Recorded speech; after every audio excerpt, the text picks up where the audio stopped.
pessoal, eu sou o professor Bruno Amorim, estou aqui de volta com vocês para resolvermos mais uma questão da nossa sessão Leis de Newton para os sagazes. Hoje eu vou trazer para vocês uma questão da UERJ que envolve o equilíbrio estático com dois planos inclinados. Vamos prestar então atenção ao enunciado da questão? Questão 39, UERJ 2010. Um jovem, utilizando peças de um brinquedo de montar, constrói uma estrutura na qual consegue equilibrar dois corpos, ligados por um fio ideal, que passa por uma roldana. Observe o esquema. Admita as seguintes informações.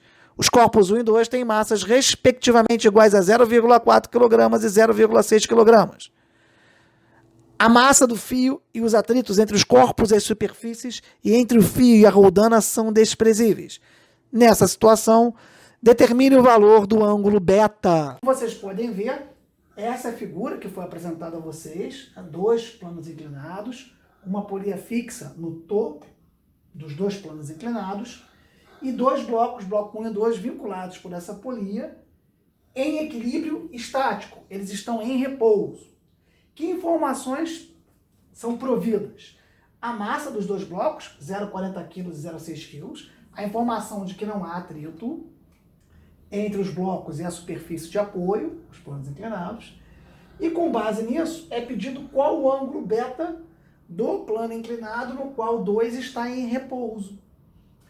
É dado para a gente um ângulo de 30 graus do primeiro plano inclinado. É isso. A primeira etapa nossa é colocar nos corpos 1 e 2 as forças que significativamente atuam sobre ele. Nós temos a normal, no 2, perpendicular ao plano. Nós temos o peso de 2, vertical para baixo, clássico isso. E nós temos a tração, que em 2 vai estar atuando para cima no plano inclinado. Porque 2 sente o esforço de 1. Então, devido à existência do bloco 1, a tração em 2 é para cima no plano inclinado. Da mesma maneira, em 1 eu tenho a normal de 1, perpendicular à superfície de apoio, peso de 1, vertical para baixo, e 1 sente 2. Então, 1 sente o esforço. Se não houvesse o 2, não tivesse o fio 1, teria um movimento de descida. Mas justamente ele sente o tranco de 2. Então, a tração está dirigida para cima.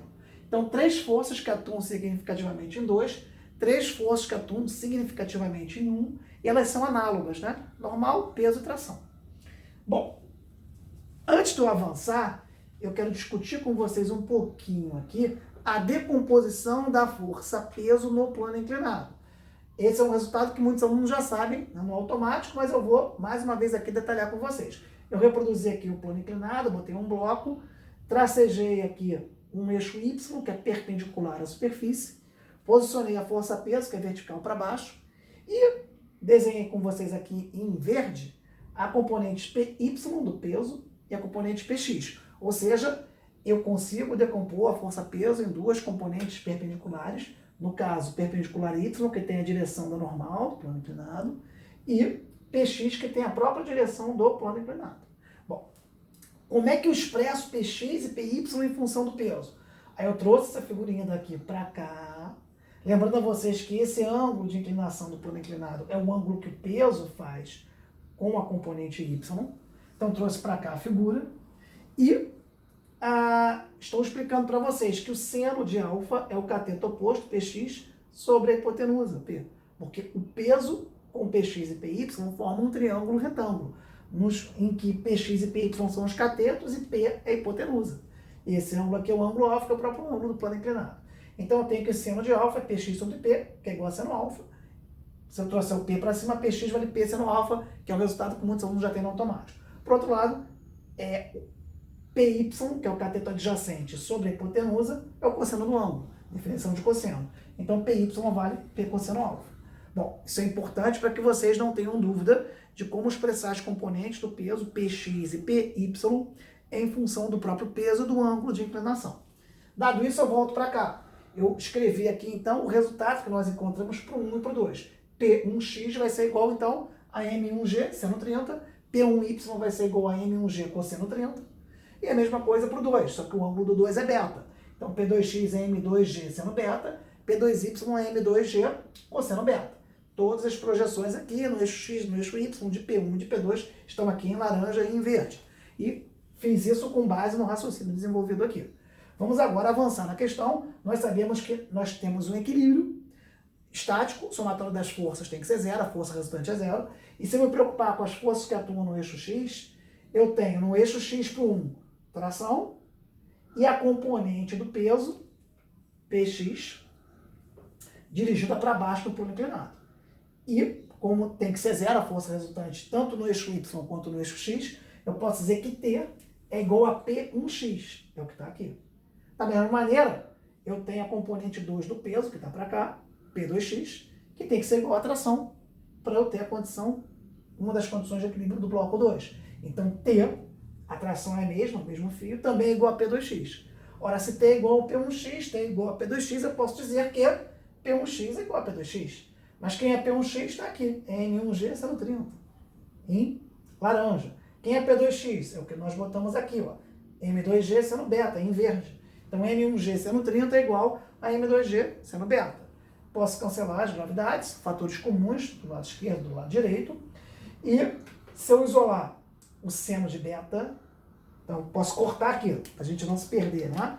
Eu tenho G aqui, e agora eu vou isolar o seno de beta. Eu vou passar o M2 para o outro lado. Então vai ficar seno de beta é igual a M1 divididos por M2 vezes seno 30, que é exatamente o que está aqui. Seno de beta é igual a M1 sobre M2 vezes seno de 30, que é meio, 1/2. Então, eu tenho que seno de beta é M1 sobre 2M2. Aqui eu tenho o seno do ângulo beta, mas a questão pede o ângulo beta. Aí é só uma questão de nomenclatura. Matematicamente, a gente pode definir o ângulo beta, cujo seu seno vale M1 sobre 2M2, que é a relação entre massas. De que maneira? Esse ângulo é justamente o ângulo, é o arco, cujo seno vale M1 sobre 2M2. Então, parece que eu não fiz nada aqui, mas matematicamente tem uma relevância. Aqui eu estou apresentando o seno do ângulo. Se eu quiser explicitar matematicamente o ângulo, eu tenho que rearrumar e dizer que o ângulo é justamente o arco cujo seno vale M1 sobre 2M2, que é o que está explícito aqui.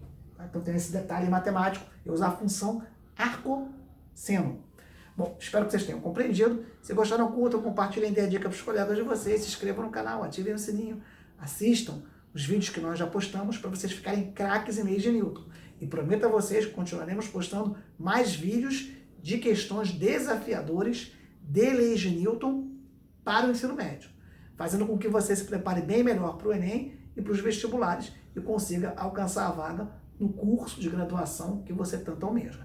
Repitam comigo o nosso lema: eu vou passar.